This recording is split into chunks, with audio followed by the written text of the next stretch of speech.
प्रधानमंत्री नरेंद्र मोदी ने पश्चिम बंगाल में चुनावी हुंकार भरी। इस दौरान पीएम मोदी ने ममता बनर्जी पर भी जमकर निशाना साधा, साथ ही कांग्रेस को भी खूब आड़े हाथों लिया। इस दौरान संदेश खाली का जिक्र करते हुए प्रधानमंत्री मोदी भावुक हो गए। इस रिपोर्ट में आप देखिए।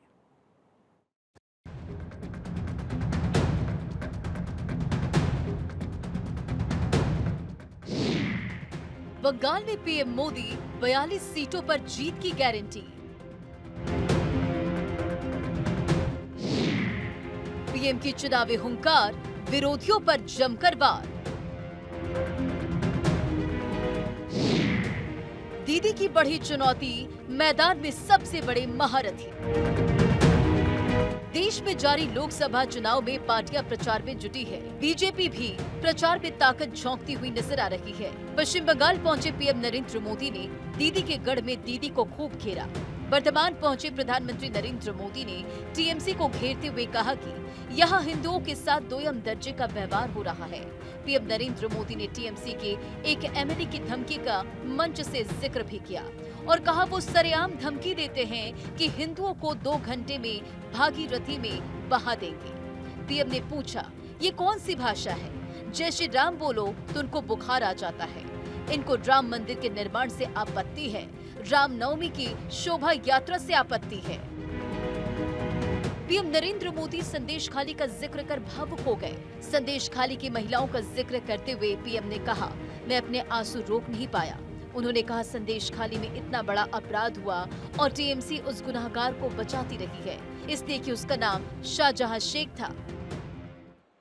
मैं आज पूछना चाहता हूं टीएमसी सरकार से, यहां संदेश खाली में हमारी बहनों के साथ, हमारी दलित बहनों के साथ इतना बड़ा अपराध हुआ, पूरा देश कार्रवाई की मांग करता रहा, टीएमसी उसके गुनहगार को बचाती रही।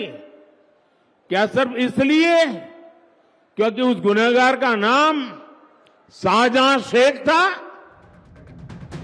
लोकसभा चुनाव में पश्चिम बंगाल में बीजेपी और सत्तारूढ़ तृणमूल कांग्रेस के बीच कड़ी टक्कर देखने को मिल रही है।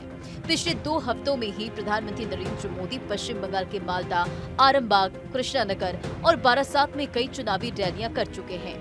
पीएम नरेंद्र मोदी और ममता बनर्जी जोरदार प्रचार प्रसार अभियान में जुटे हुए नजर आ रहे हैं। इससे पहले पीएम नरेंद्र मोदी ने आरोप लगाया कि बंगाल में मुख्यमंत्री ममता बनर्जी के नेतृत्व वाली टीएमसी सरकार बांग्लादेशी घुसपैठियों को राज्य में बसने में मदद करती है, जो उन्हें भारतीयों की जमीन और संपत्ति हड़पने की अनुमति देती है।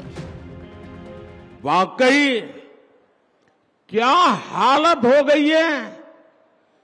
बंगाल में हिंदुओं के साथ क्या हो रहा है? ऐसा लग रहा है यहां हिंदुओं को बंगाल में टीएमसी की सरकार ने यहां हिंदुओं को दोयम दर्जे का नागरिक बना करके रख दिया है। लोकसभा चुनाव के लिए इस बार पश्चिम बंगाल मुख्य केंद्र बना हुआ है। राज्य में बीजेपी लगातार बढ़त बना रही है और ममता बनर्जी के किले में सेंध की हर कोशिश कर रही है। पिछले लोकसभा चुनाव में बीजेपी ने 18 सीटें जीती थी। 2014 में बंगाल में बीजेपी को 17% वोट मिले थे, जो कि 2019 में 40% हो गए। बंगाल में इस बार पीएम नरेंद्र मोदी और ममता बनर्जी के बीच चुनावी लड़ाई है। बीजेपी संदेश खाली, कानून व्यवस्था और भ्रष्टाचार को मुद्दा बनाकर चुनावी रण में है और पश्चिम बंगाल की सभी सीटें जीतने का दावा कर रही है। Bureau report, Bharat 24।